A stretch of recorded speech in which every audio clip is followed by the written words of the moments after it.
Hey guys, this is Solution PODFIC, and today we're going to be reading Is It a Terrible Plan If It Succeeds by G of Thorns. The summary is, Roy has a 4-step plan. Step 1, freeze Jason out of his room. Step 2, share a bed. Step 3, sleep cuddle Jason into a relationship. Step 4, profit. Only he's not really seeing a lot in the way of profit, because Jason is a nightmare to share a bed with. Alright, and without further ado, let's hop right in. A loud pounding at his door woke Roy up from a pleasant dream.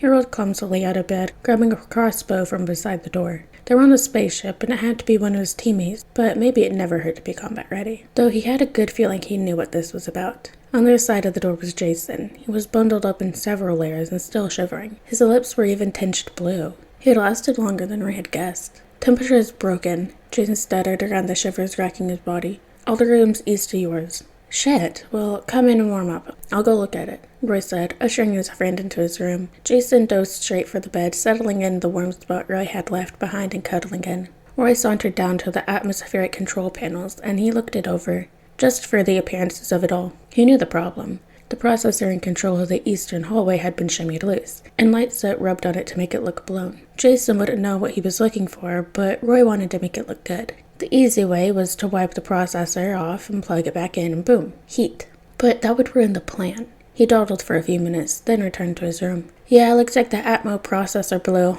We'll need to stop off somewhere and get something I can rig to replace it.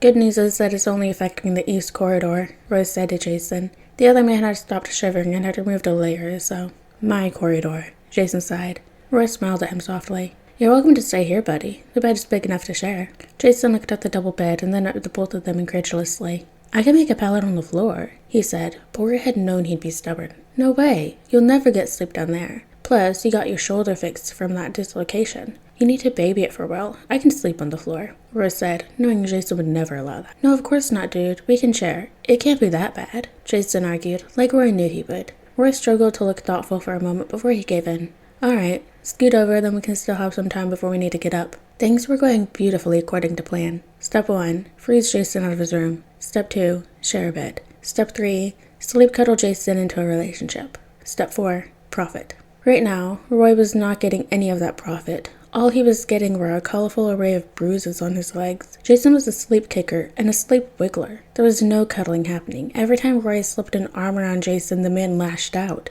This was not going according to plan at all. Finally, Roy had the grand idea to wrap his legs around Jason to subdue the whirlwind of kicks. That got him kicked firmly in the groin. While he was curled up trying not to cry, Jason rolled himself into a small blanket burrito, leaving Roy cold as he stole all of the covers. Needless to say, Roy didn't sleep well. But Jason rose from his sleep bright-eyed and grateful, which Roy supposed was still a positive association with sleeping next to Roy. So, sort of went. The next night, Roy had a plan. He waited until Jason was firmly asleep, then wrapped his legs up in the sheet so they couldn't lash out. Roy really didn't have any more space on his shins for bruises.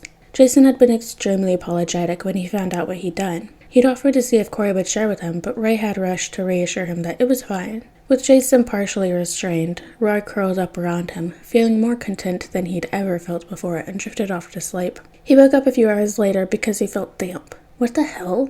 His arm was practically drenched, sticky and rather stuck to Jason. Jason, who had sweated through his shirt. Ugh, gross. Why was he attracted to this mess again? Oh yeah, hot like fire, smart, funny, messed up in complimentary ways. Roy rolled away, stripped out of his now dampened shirt, and used it to wipe himself down. Ew, even the mattress was damp. Seriously though, how was he supposed to cuddle with his cuddle partner being the sweaty goblin? Okay, night 3. He let Jason have his own sheet and just shared the cover. He once again waited until the other man was asleep, then bundled his legs and stripped away the blanket so maybe he wouldn't sweat as badly. And persistently he tried once more to snuggle up. Grab the oranges! We've got to fly. I can't fly without oranges, Jason yelled from beside him.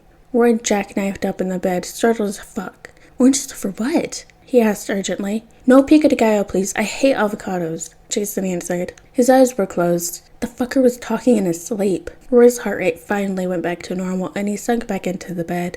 There isn't even any avocado in pico de gallo, he thought grumpily. You're so lucky I love you, he mumbled. I love you too, Jason said simply, and Roy's heart soared. You rescued me from the gummy bears, Jason finished, and Roy's heart crashed.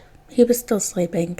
Roy figured he might find himself funny if he'd slept at all in the past 3 nights, but right now he was just irritated as fuck. But soon enough, Jason quieted down, and Roy started to drift off. Until the chainsaw noises started. He snores. Fucking awesome. Roy resigned himself to not sleeping. Night 4. Legs tucked, covers off, roll to the side so he doesn't snore or babble. Nothing else could happen, could it? This time, he was awoken by the sound of whimpers and the sound of a struggle. Roy was awake in seconds, looking around for the fight. The noises were coming from Jason, who was trapped in the covers. His face was scrunched up and he had tears rolling out of the corners of his clenched eyes. Nightmare. It must be. Roy knew he got them often, but he had never witnessed it before.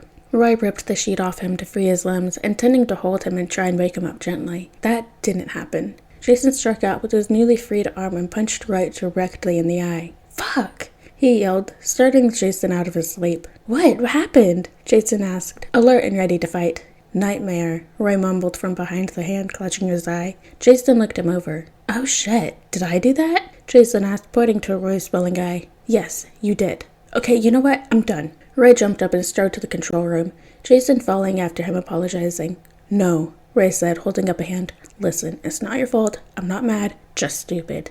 Roy climbed under the atmospheric panel, brushing off the processor and plugged it back in, all the while ignoring Jason's protesting and apologizing. There, fixed. Your room should be warmed up in a little while, Roy said. Jason shut his mouth. He tilted his head like a confuddled dog. I thought the processor was blown and we needed a part, Jason said, slow and carefully.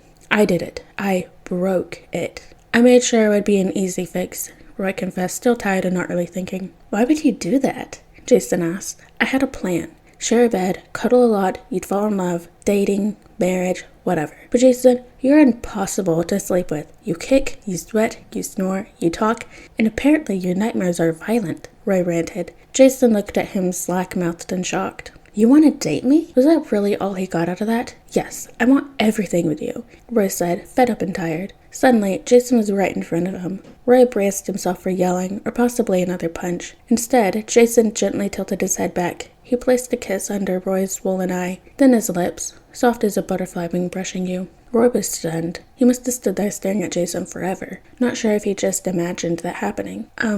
Was that okay? Jason finally asked. Yes, definitely. Feel free to do that whenever you want, Roy sputtered. Jason leaned back in. This kiss was deeper, firmer. Roy had no reason to doubt this kiss. All you ever had to do was ask. I'll go out with you.